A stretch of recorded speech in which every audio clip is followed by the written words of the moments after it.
Muy buenas tardes, amigos de MolTV. Para esta jornada de Mirada Política tenemos a un gran invitado, uno de los mayores expertos sobre populismo en Chile y en todo el continente, profesor del Instituto de Ciencias Políticas de la Universidad Católica, investigador asociado del COES. Cristóbal Rovira, ¿cómo estás, Cristóbal? Hola Benjamín, muy bien, muchas gracias por la invitación. No, un gusto. Hace pocos días, Cristóbal, con un conjunto de expertos, lanzaron un análisis sobre el populismo de ultraderecha, de derecha en Argentina, Brasil y Chile. Muy interesante.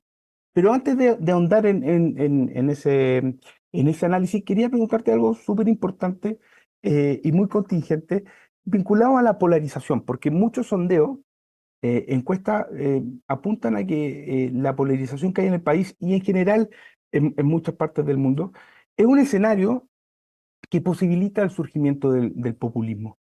¿Tú lo ves así? ¿Es así en lo global y específicamente en Chile? Mira, es una buena pregunta, sobre todo yo creo que para tener esta conversación y como para dar inicio a cuestiones que vamos a ir conversando a lo largo de los próximos minutos. Cuando uno habla de polarización, yo creo que una distinción muy importante de hacer es si uno está hablando de polarización a nivel de élites o si está pensando en polarización a nivel de la ciudadanía o si estamos pensando en ambas. ¿Por qué te planteo esto? Porque si es que uno revisa Twitter, uno va a tener la impresión de que el mundo está terriblemente polarizado. Pero Twitter no es lo que utiliza el ciudadano común que está andando en el metro. De hecho, si tú subes al metro, habrá alguna gente que está revisando X o Twitter, pero el grueso de la gente no está ahí. Entonces, yo creo que esto es muy importante porque en general lo que nos dice la evidencia empírica es que a nivel global, y esto se reproduce muy bien al caso de Chile, tenemos mucha polarización entre élites, sobre todo entre las élites políticas, pero no solo. Entonces el de izquierda dice esto, el de derecha le replica, y eso genera de que tengamos constantemente un debate entre la clase política que se pelean los unos con los otros. Es una pregunta empírica hasta qué punto ese debate y esa polarización que se da entre las élites simultáneamente se da a nivel de la ciudadanía. Mi percepción sobre el caso de Chile es que hasta ahora no tenemos tanta polarización a nivel de la ciudadanía, pero sí tenemos mucha polarización a nivel de élite. Y te pongo aquí un muy buen ejemplo a mi juicio. Si nos vamos a la última elección presidencial en Chile, en la primera vuelta electoral pasaron dos candidatos que estaban muy a la derecha, José Antonio Cast, y podríamos decir alguien que estaba muy a la izquierda, que era Gabriel Boric. Para esa primera vuelta electoral participó menos del 50% de la gente. Muchos de los medios, después del resultado, lo que hicieron es el titular: tenemos un país absolutamente polarizado. Mi lectura de esa elección es completamente diferente. Si más del 50% de las personas se quedó en las casas, yo creo que esa no fue una elección polarizada porque a más del 50% de las personas le dio literalmente lo mismo lo que estaba allí sucediendo. Entonces, es verdad que los dos candidatos que lograron pasar a la segunda vuelta estaban en los polos, por así decirlo, pero el grueso de la ciudadanía se quedó en la casa. Y eso es un reflejo, una vez más, de que volviendo al tema de la polarización, yo creo que hay mucha más polarización a nivel de las élites y no tanta polarización a nivel de la ciudadanía. Y cierro con un último punto. Esta es una de las críticas de las cuales la ciudadanía le hace a la clase política, porque lo que dice es, se viven peleando entre ellos, pero no logran solucionar los reales problemas de la gente. Y si uno analiza los datos en cuenta, nos vamos a dar cuenta que hay temas en los cuales la ciudadanía tiene acuerdos bastante grandes respecto a qué es lo que demanda, pero es esta clase política que está muy polarizada la que no logra ponerse de acuerdo. Voy a después retomar una cosa que tú mencionabas en referente a este tema de la participación, pero ya iniciar esto de ese análisis que hicieron perdón, en Argentina, Brasil y Chile, esta radiografía donde se observan características comunes en el discurso, en el votante de Milei, Bolsonaro y Kast, pero es súper claro cómo vienen de mundos distintos. Su génesis es muy distinta. Sin ir más lejos, Kast proviene de un partido, hizo toda su carrera dentro de las instituciones, de alguna manera, a diferencia de Milei, por ejemplo.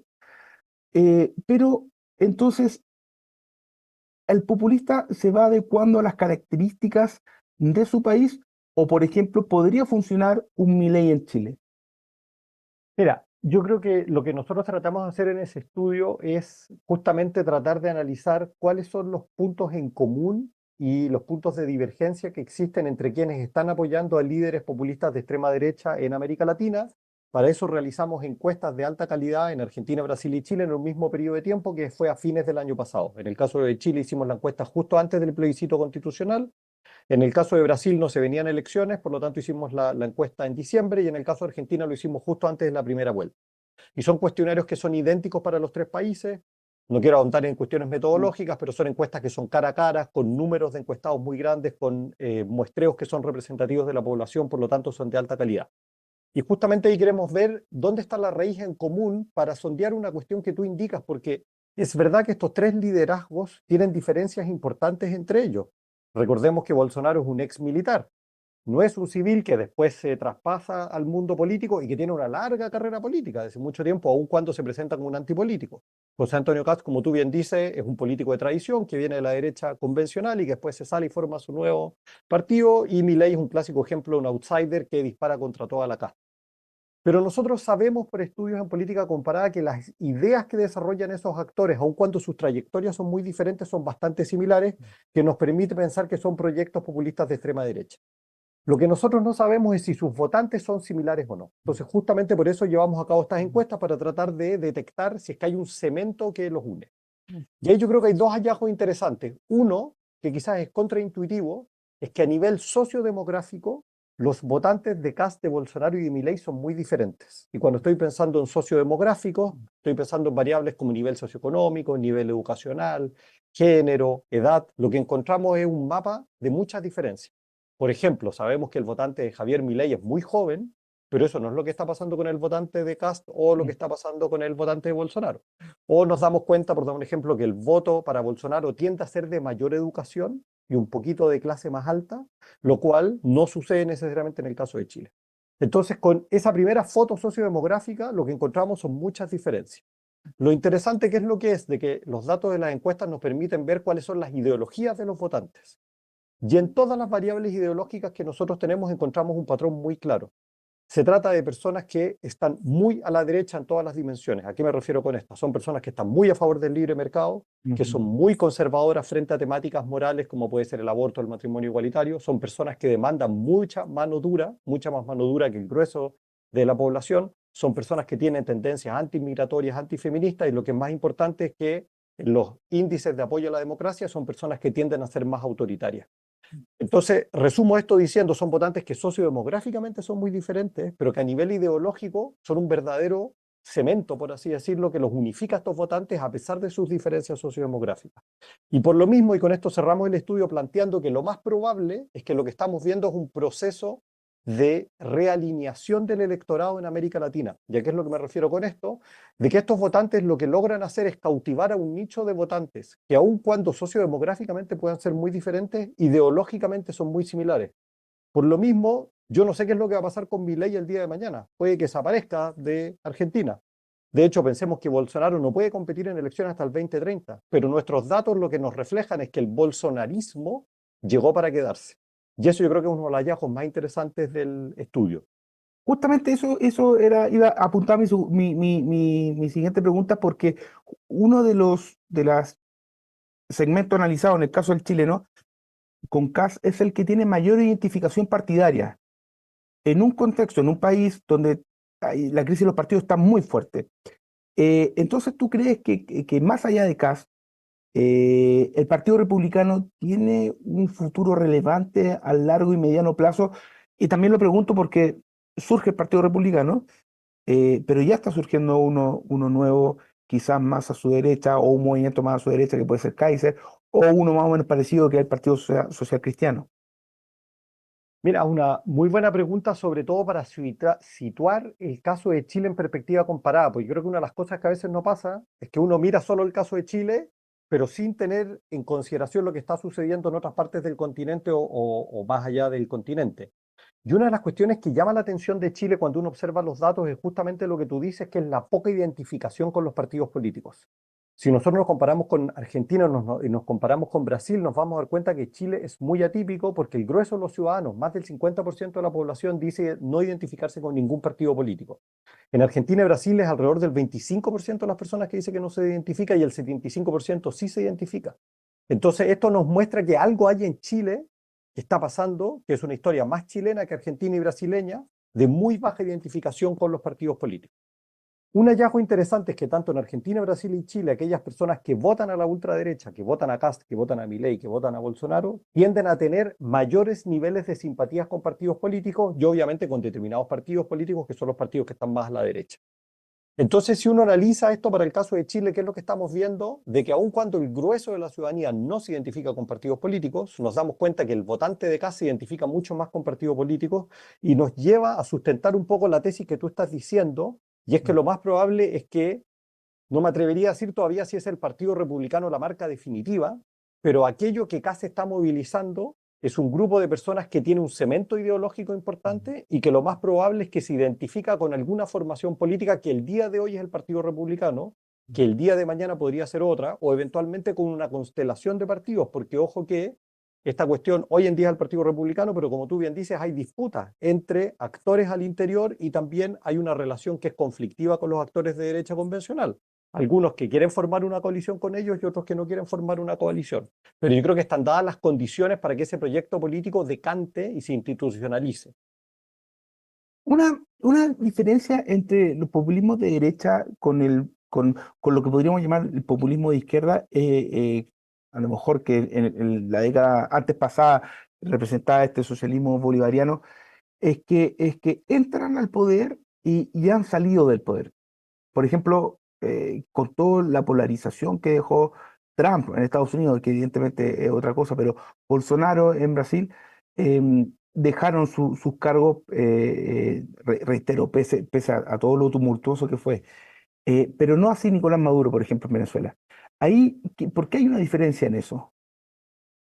Mira, es una buena pregunta y yo no sé hasta qué punto, y en esto soy súper sincero, yo no sé hasta qué punto hay, porque aquí se mezclan siempre dos variables. Una es la que tú decías que uno puede pensar que hay proyectos populistas de derecha, de extrema derecha o extrema izquierda, que cada uno tiene sus características y sabemos que tensionan al sistema democrático.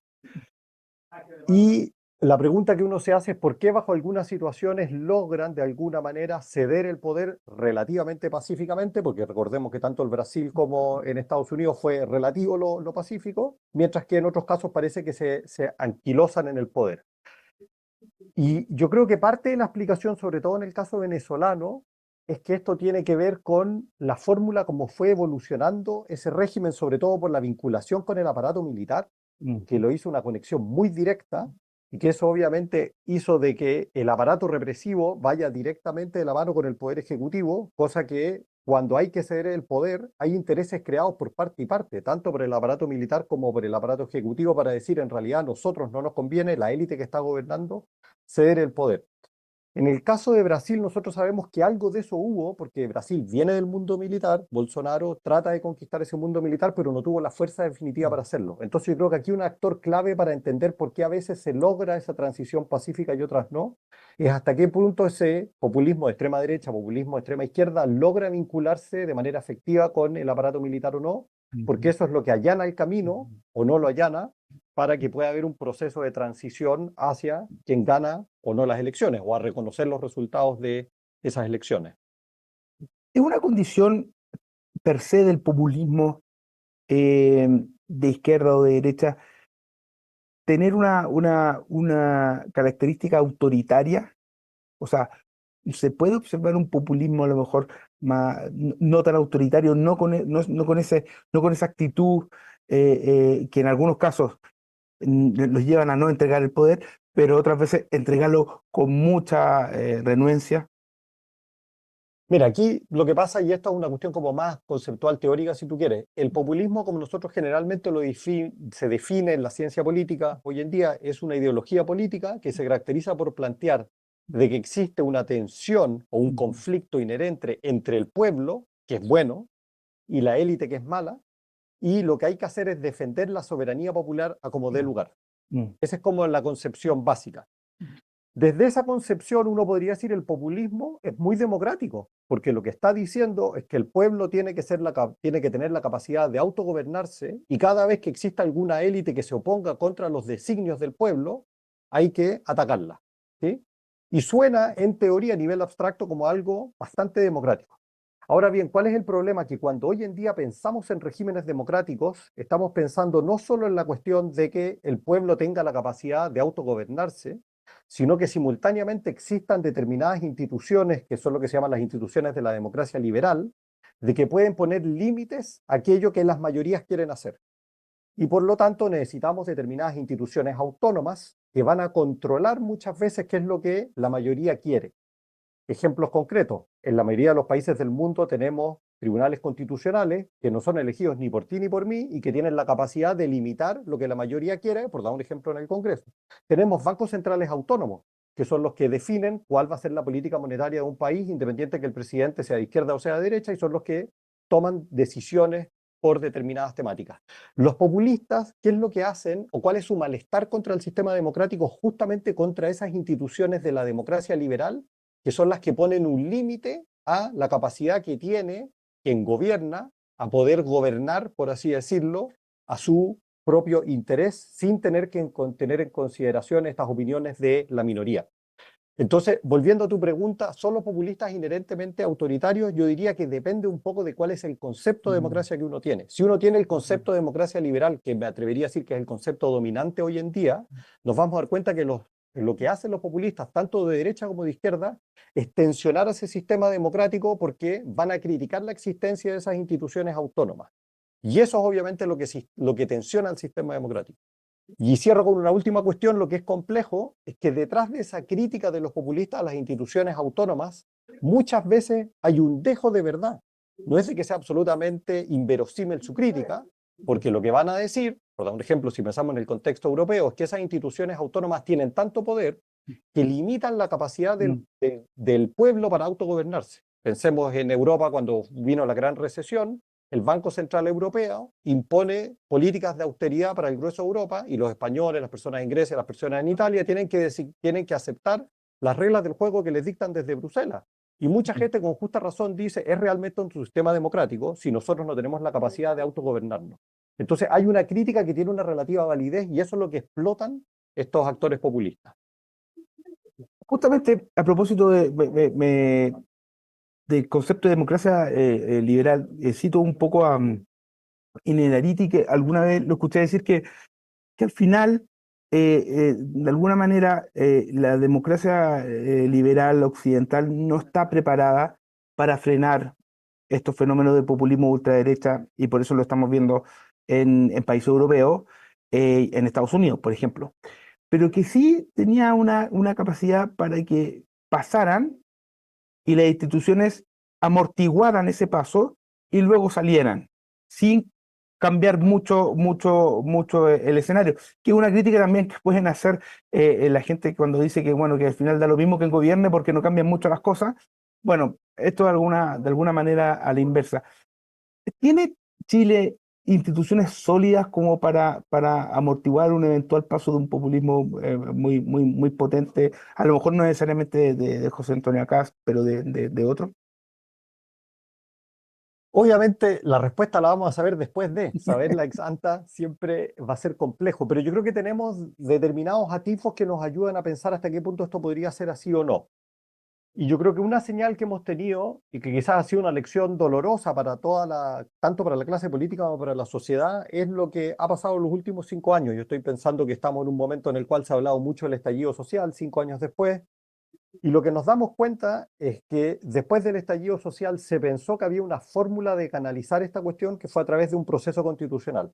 Y nos dimos cuenta que ese proceso constitucional falló 2 veces.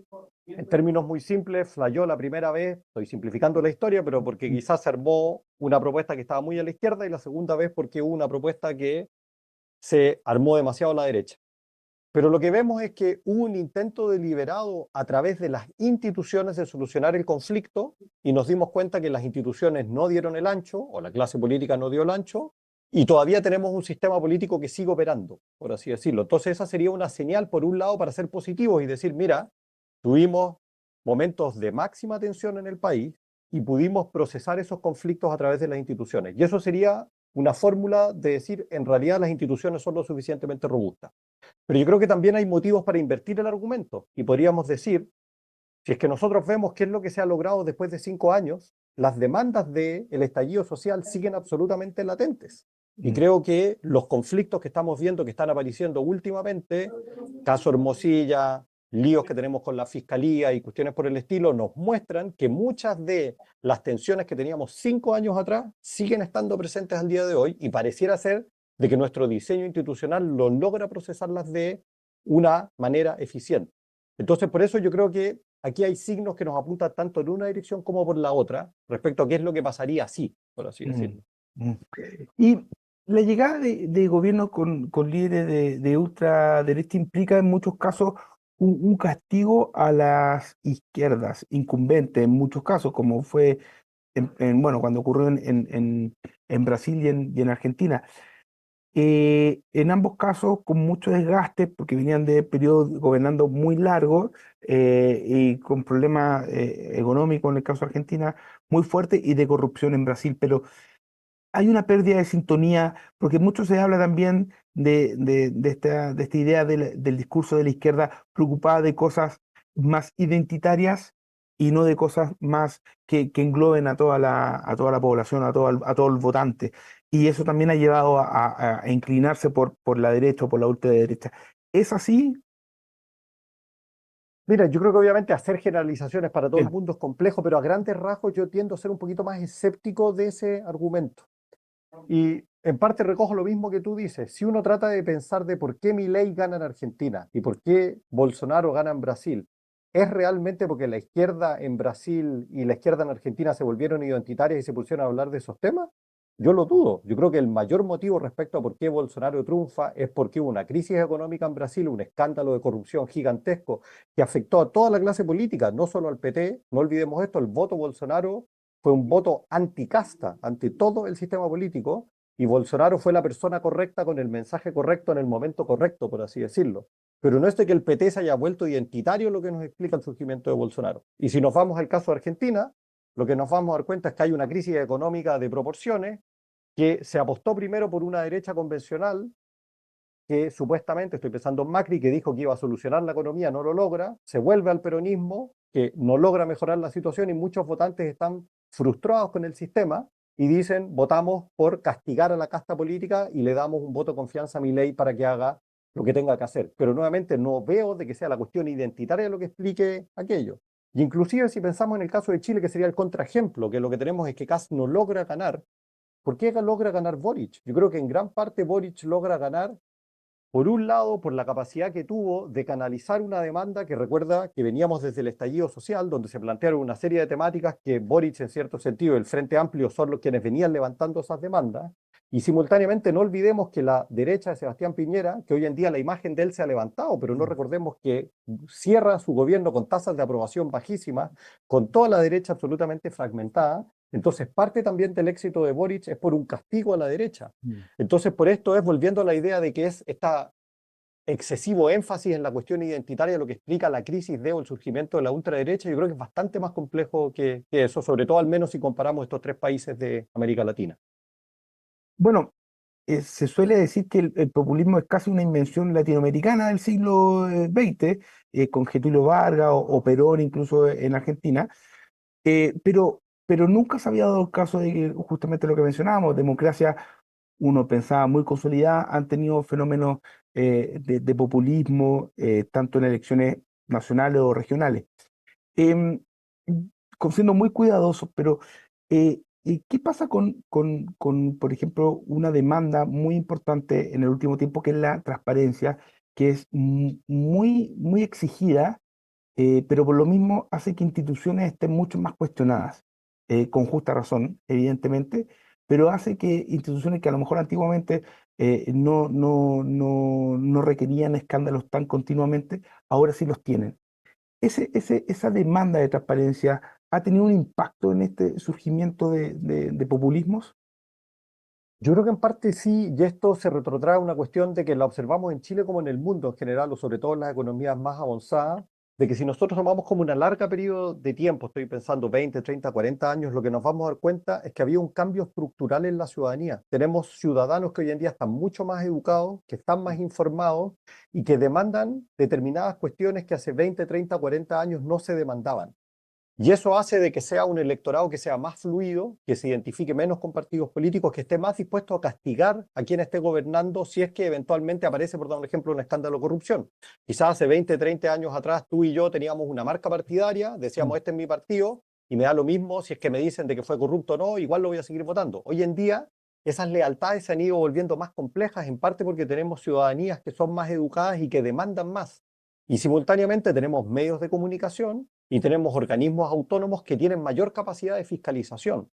Y lo que no hemos dado cuenta, sobre todo en el caso de Chile, es que por mucho tiempo nosotros pensamos que nuestro país era muy único dentro del contexto latinoamericano, que pareciera ser de que teníamos sistemas mucho más robustos de lo que realmente somos. Y lo que no hemos empezado a dar cuenta, gracias al periodismo, gracias a una Contraloría, gracias a distintos mecanismos de información, de que en realidad nuestro país tiene serios problemas institucionales. Estoy pensando en cuestiones de transparencia y para qué voy a decir, pero hay un largo listado de cuestiones que han aparecido en el último tiempo y eso es lo que genera un malestar generalizado en la ciudadanía que gatilla en cierto sentido ese sentimiento populista. Y ojo, aquí viene el otro punto, hay un dejo de razón también. O sea, si yo veo las noticias y veo todo el caso de corrupción que existen, muchos nos vamos a pensar, bueno, tenemos una élite que es altamente corrupta. Mm. Entonces, aquí también hay un tema de que eso facilita, por así decirlo, gatillar esa sensación de y malestar ciudadano que puede el día de mañana terminar siendo canalizado por actores que utilicen ese lenguaje populista. ¿Cómo observas en este momento, entrando en una pregunta mucho más contingente, pero la figura de Evelyn Matei, que de momento lidera la encuesta, pero tendrá que diferenciarse de José Antonio Kast el próximo año en una contienda eventual presidencial, pero puede necesitar sus votos en una segunda vuelta? Entonces, ¿cuál es la dificultad que tiene una figura de una derecha convencional de plantear esto que se llama líneas rojas o no? Porque a lo mejor necesariamente después va a tener que traspasarlas. Mira, yo creo que el problema de Elvin Matei es un problema generalizado que uno podría ver de que está sucediendo en las derechas en general. Ya esto, ¿qué es lo que me refiero? Que el espacio político, ojo, tanto hacia la izquierda como hacia la derecha, se ha venido fragmentando.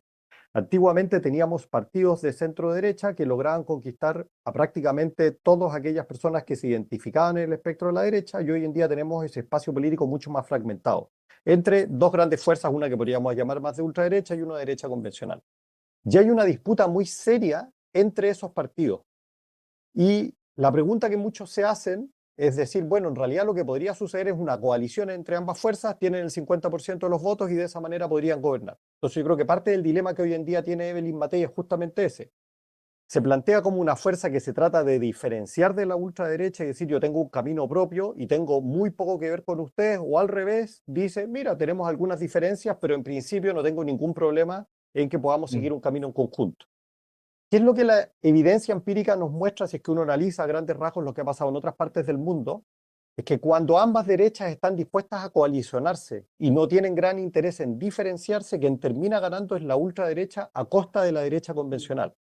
Pensemos en el Partido Republicano en los Estados Unidos. Hasta Mm. antes de Trump, todos diríamos de que el Partido Republicano era un partido de derecha convencional, que en algunas cosas podía ser quizá un poquito más de derecha que otros países en Europa, otros partidos de derecha en Europa.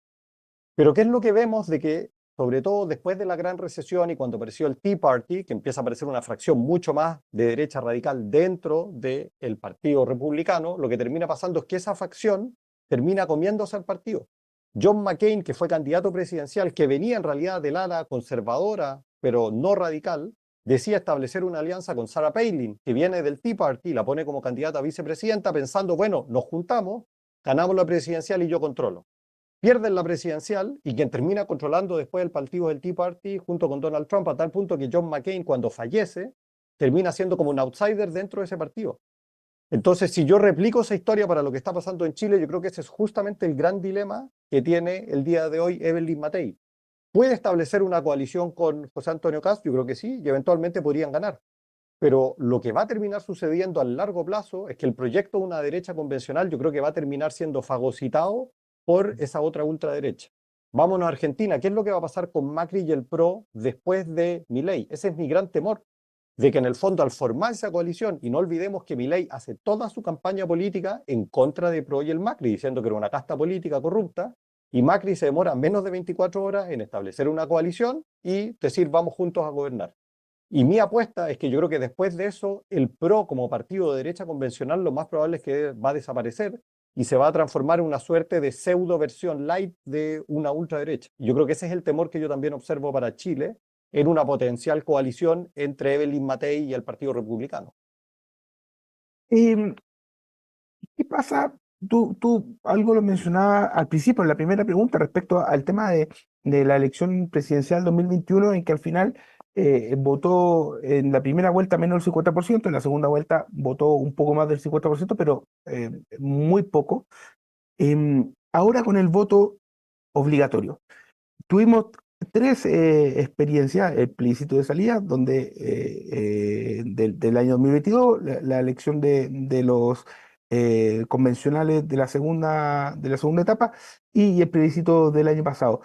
Em, ¿Cómo observa ese votante que no solía ir a las urnas y que ahora sí está llamado, está obligado de alguna manera, y que si antes no iba es porque justamente su relación con los partidos era muy distante, y ahora se enfrenta a este escenario? Es un voto, porque el debate está muy instalado, si es un voto que se inclina o no por el republicano o este voto más de gente más de derecha. Mira, lo que yo te diría es que ese es un voto que es muy esquivo y que es un voto muy poco programático. Y cuando Ujú. digo que es voto poco programático, es que es un votante que no piensa en términos de derecha e izquierda, sino que vota más bien por la sensación ambiente de qué es lo que está sucediendo y quiere castigar determinadas cuestiones más que votar a favor de un determinado proyecto político. ¿Qué es lo que diferenciaría si alguien fuera de derecha o izquierda? Si tú, por ejemplo, fueras un votante de izquierda, yo voy a saber que hay determinados temas que te mueven y que tú vas a votar en función de aquel candidato que ponga sobre la palestra esos temas. Y si yo soy un votante de derecha, ¿qué es lo que yo sé? De que yo voy a terminar votando por aquel candidato que defienda determinadas ideas que son de derecha. Pero lo que pasa con estos nuevos votantes son personas que, como te decía, que no tienen propuestas programáticas claras, que son personas que son muy críticas del sistema político en su conjunto, que son muy poco sofisticados políticamente, que no se interesan de la política, que no leen de política, y que lo más importante, nosotros hemos rastreado esto con encuestas, son personas que toman su decisión, justamente porque no tienen mucho interés en la política, toman su decisión respecto a quién votar muy tardíamente. Entonces eso hace que sea un votante muy esquivo de diagnosticar respecto a cuál es la decisión que va a terminar tomando respecto a cómo votar y por quién votar. Pero que es un votante que simultáneamente a veces puede ser muy genuino respecto a su decisión. ¿Y a qué es lo que me refiero con esto? No olvidemos que la última elección que tuvimos, donde vimos operando el voto obligatorio, fue para la última constituyente, ¿no es cierto? Y ahí no olvidemos que cuando hubo que votar por constituyentes, la tasa de abstención fue altísima, fue aproximadamente un 20% de las personas. Mi lectura es que ese 20% de personas fue absolutamente genuino en decir, yo no tengo idea qué es lo que tengo que votar y yo simplemente anulo. Pero me obligaron a ir a votar, anulé. Pero cuando había que votar por una constitución a favor o en contra, sí tuvo una posición y votó mayoritariamente en contra. Por eso me parece importante, porque si te recuerdas, la lectura que se hizo de esa segunda asamblea fue decir, aquí lo que vemos es que hay un votante de derecha de ultraderecha muy fuerte, pero nos olvidamos que más de un 20% de las personas votó nulo y blanco, y que cuando esas personas fueron a votar por una constitución que estaba muy a la derecha, la rechazaron. Entonces, ojo con decir de que ese votante es de derecha e izquierda. Yo creo que es un votante que es difícil de catalogar programáticamente, es un votante que toma su decisión muy tardíamente y que es un votante que vota contra proyectos más que a favor de una determinada idea de donde quiere que el país se mueva. ¿Podría surgir otro liderazgo populista, no solo de derecha, de aquí a noviembre del 2025? Por cierto que sí, yo creo que esta es una cosa muy fluida y que yo creo que es difícil de diagnosticar así a ciencia cierta. Si nosotros pensamos y nos movemos en el tiempo, si seguramente nosotros hubiéramos conversado hace un par de años atrás, hubiéramos dedicado media hora a Pamela Giles y todos estaban hablando de ella, que era un ejemplo muy claro de populismo, que de derecha no tenía mucho, de izquierda un poquito más, aunque en otras cosas era rara de clasificar, pero claramente tenía este discurso populista. Pero nos damos cuenta que hoy en día Pamela Giles desapareció de la estratosfera política, sigue estando ahí, pero no marca fuerte en ningún punteo. Entonces, así como la foto que tenemos hoy en día marca a Matei muy arriba, eventualmente José Antonio Cast y alguien por acá, por allá, puede ser que de aquí a 2, 3, 4, 5 meses aparezcan otras figuras. Y yo creo que hay condiciones para las cuales algún tipo de liderazgo populista puede aprender. Podría ser a la derecha, podría ser a la izquierda. Se está abriendo mucho el debate respecto a modificar el sistema político, lo que ha generado un bloqueo en los últimos tres gobiernos, imposible avanzar, incluso más. Juan Pablo Luna plantea en su último libro que los problemas del país, o los problemas de la gente más bien, no pasan necesariamente con cosas como un cambio en el sistema político, son mucho más profundos. Eh, un cambio en este sistema podría ayudar a evitar esta sensación de empate y de nulo avance que existe. Mira, a ver, y recogiendo, yo creo que la tesis de Juan Pablo, que lo conozco bien, no he leído su último libro, pero creo que las investigaciones de Juan Pablo Luna son muy importantes porque en el fondo lo que él está planteando, sin haber leído el libro, pero conociendo muchas de sus Sí. investigaciones, es que uno de los problemas centrales que tiene Chile es de baja estatalidad.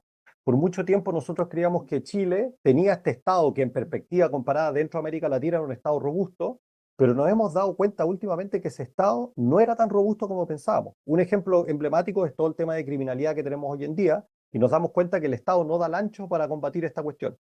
Y esto es un problema estructural de que viene de antes del gobierno actual. O sea, si nosotros vemos las cifras, el gobierno de Piñera tampoco pudo lidiar de la mejor manera con cuestiones de narcotráfico y temas de delincuencia. El gobierno hoy en día sigue lidiando con esa cuestión. Pensemos todos los escándalos de corrupción y financiamiento ilegal de la política. Lo que nos estamos dando cuenta es que esas instituciones que creíamos que eran muy fuertes, no son tan fuertes como realmente pensamos. Y desde ese punto de vista, yo creo que Juan Pablo tiene un punto al decir, ojo, que podemos hacer muchos cambios al diseño institucional, pero si no logramos tener una estatalidad más robusta, esta cuestión no la vamos a lograr solucionar. Ahora bien, también es cierto que hay determinados cambios institucionales que yo creo que sí podrían facilitar, pero no creo que haya una panacea. No es que yo creo que hagamos esta reforma institucional y por arte de magia se van a solucionar todos los problemas de los chilenos, pero yo creo que si se hacen determinadas reformas institucionales, eventualmente podríamos facilitar de que se puedan empezar a canalizar de mejor manera determinadas demandas de la ciudadanía. Y para ir cerrando, ha sido una conversación muy dinámica, muy rápida, con mucho concepto, pero quería preguntarte respecto a una reflexión que hizo el día domingo Carlos Peña en su columna en el Mercurio respecto a las cifras de la encuesta CEP y la satisfacción de las personas con su vida personal, no tanto del entorno, y que siempre ha habido históricamente una diferencia entre cómo perciben lo que está ocurriendo en el país con lo que a ellos les pasa. Y en la última CEP se revela eso, que hay una satisfacción personal muy grande que va creciendo y que él decía que, bueno, que reducir a las personas como una mayoría de víctimas abusadas a lo mejor no le hace mucho sentido a la gente. ¿Sería aplicable esa satisfacción también a que distorsione el discurso de los populistas o que los populistas busquen interpretar al a lo mejor no ver que en rigor la gente está mucho más cómoda con su vida personal de lo que muchos creen? Es que, a ver, yo creo que estas son, es como partimos nuestra conversación cuando hablamos de polarización, que te acuerdas que decía una cosa es que las élites estén polarizadas y Claro. otra cosa es que los ciudadanos estén polarizados. Y yo no veo ninguna paradoja con que por un lado nosotros estemos satisfechos con nuestras vidas propias respecto a qué es lo que logramos nosotros en nuestro entorno familiar quizás, Ujú, ujú. con una sensación de que el país está absolutamente estancado y que tenemos una clase política que no logra entender cuáles son nuestras demandas. Entonces creo que esos dos discursos pueden coexistir de manera absolutamente paralela. Y mi temor es más bien, sobre todo si pienso como en las cosas que han empezado a salir últimamente al debate público. Pensemos que el debate público por muchos meses ha estado muy concentrado en temas de seguridad ciudadana, que es una de las demandas prioritarias de la ciudadanía, con justa razón, pero simultáneamente estamos viendo aparecer muchos escándalos de diversa índole, que lo que hace es alimentar esa sensación de la ciudadanía que tenemos unas élites que se ponen de acuerdo, que se arreglan los bigotes entre sí, mientras yo puedo tener mi vida satisfecha a nivel individual, pero eso no hace de que deje de pensar de que esa clase política no está operando de buena manera y que al final hace que ese sistema democrático, en cierto sentido, no logra rendir. Y yo creo que ese malestar sigue existiendo y por eso volvemos a lo que yo te decía, de que aun cuando el estallido social pasó, las demandas de aquel momento y el malestar existente, uno lo puede seguir rastreando con datos de opinión público que está muy presente. Cristóbal, te quiero agradecer por estar aquí en Mirada Política. Espero que en un futuro vuelva a participar y te agradezco. Muchas gracias. A ti, pues, Benjamín, un gusto, cuando quieran. Y a ustedes los invito a seguir conectados en emol.com y con la programación de Emol TV. Muchas gracias y nos vemos la próxima semana.